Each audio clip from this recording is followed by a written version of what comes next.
Man, I'm doing great. I appreciate you reaching out. Yeah, it's interesting with the stories. Like the picture you put up of that one guy holding the jacket. That's Mickey O'Connell. Okay, yeah, I've heard So that name before, or I heard him all throughout yeah, the comments. yeah. I actually went to. He was like 2 years younger than me, and then his older brother was like a year above me and stuff. So yeah, well Okay, from with the Bell Gardens 73 to 79. okay. Um, they moved there in 73. You said that you moved to Bell Gardens after when you were older, right? Yeah, so I moved there I was actually younger, so I moved there in 1990, 1990. What grade were you in? Oh, I went there in fifth grade. So I went to BGI for the 4 years, and then we ended up moving just before my ninth grade year, I moved to Downey, right next door. But yeah, I was there Okay. for 4 years, yeah. Okay. Nice, nice. Yeah, I moved there in 73, landed there, came from a small desert town and ended up in Bell Gardens, California, of all places. Yeah. You know, It was very very interesting. and you I were there from 72 to 79? no, well, I lived there longer than that, Oh, okay. but I graduated in 79. Gotcha. Okay. So that whole BG white boy period, and then you hear BGWL sometimes, which Warlords. was I just put that Warlord. together. Yeah. That was me and David Soul were talking today. You know, I was a big part of that group. They were around about a year. Okay. Well, it wasn't a long time, but the kind of the term of Bell Gardens white boys, you know. So in 72 when we had the big earthquake, right? Uh huh. In El 72 we had earthquake. Well, the Commerce School District got condemned because it really got jacked up. That's why the kids from Commerce go to school in Bell Gardens, right? Ah, Even when, okay.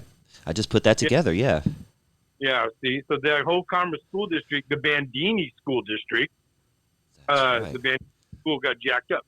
So all those kids that came over were all the East LA kids. Now Bell Gardens at that time, from what I know, because I got there after, but I know before that, it was mostly all white people. It was settled.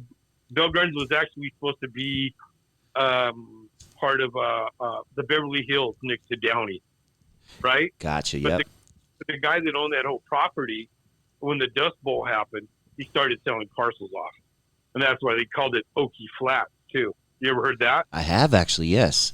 Okie Flats, because that's where all the people from the Dust Bowl were coming, and Ah, they were Oklahoma. a bunch of Okies, Okie Flats. Ah, this is the type of So history I love. so let's get back to the Bandini BGI thing. So when that school district got abandoned, so I get to BGI, seventh grade. I went to three different seventh grades. Very tumultuous year. My mom's moving us. End up here in LA with, and so I had heard that the year before there was a riot with the white kids there and the Bandini kids. They were busing the Bandini kids, just busing, right? Mm. It was 1970, would have been 71, 72, probably 72. So I heard that the Bandini kids had the whole school closed off, and the white people were trying to get into the school, and that was the Bell Gardens white boys. Those white boys. Ah, So when I got there, everybody was called white boys were called surfers. There was like little sayings like Mickey Mouse, Donald Duck, surfers rule, and cholos suck. That was real cute. no shit. Just things I remember. You know what I mean? I'm like, Damn. fucking ridiculous, man. But when I got there, Bandini was very organized. There was the Bandini midgets who I was going to school with in BGI. They all wore jackets. It was written in blue, Bandini midgets. The girls were called the Bandini teardrops. Mm. And the younger kids were the Bandini tiny. Like the little fifth and fourth graders that were coming up, the little brothers and sisters, they were the tinies. And the older guys that were already out in high school, the original gangsters from over there were called the Bandini townsmen. Ah, okay. So when I got into BGI, there was not only that group, but there was this mystical group called the Bell Gardens White Boys, which none of them were there. But there was another group called Corona's Army, and Okay. that was Alex Corona and Jeff Vaughn. And they Corona, the all city of Corona. No, Oh. it was Alex Corona was his name. Gotcha. Oh, okay. So he had a gang So- named after him. His game was called Corona's Army. Damn. Okay. Everybody wore like little green army jackets, bro, like Vietnam. So it was the straight clique, like the Bandini kids wore it like old school Mm-hmm. with their jackets, the Bandini midgets on the back. Corona's Army, everybody wore green jackets. It was Alex Corona's army, Corona's Army. And he was a Mexican guy. He was a Mexican guy, but he was kind of he was a Bell Gardens guy, so he was basically a white kid, Yeah. right? And, but then the Bandini culture was a big clash. So then also there was a group called Barrios Chicos, which was a real small group, just lasted for a minute. But 18th Street was there. This is like 73, 74. 74. There's V&E is kind of there. There's rumors of 18th Street. The big traditional gangs of East LA. Mm-hmm. So then get to the 9th grade. Then this there was actually some guys that I met that came from Suva because we went to BGI in Suva. Some of the Suva kids were more of the Bell Gardens white boy kids. Mm. I was like Jimmy Salt, Kevin. You probably heard the guy about the guy getting shot in his bed when he was sleeping above his mom or some story. You know what? I swear that's crazy how I remember that. Yeah, I do remember that story. I knew all those friggin' people. You know what I mean? So Jimmy Salt was like a real BG white boy. Pat Seeger, big dude they call Seaburn. That dude was crazy. He actually killed his cellie over some shit. Nutty dude. Damn. And he saw the name Billy Scott the other day when someone said Billy Scott. Billy Scott wasn't an original white boy. He was actually my girlfriend's little brother. Hmm. As he got older, he did kind of become like a shot caller in Bell Gardens. Whenever they went to prison, because he did a lot of prison time. He's dead now. He got an infection. But whenever he went to prison, he was, that's who he was. He was Rock Nasty from Bell Gardens White Boys. Hmm.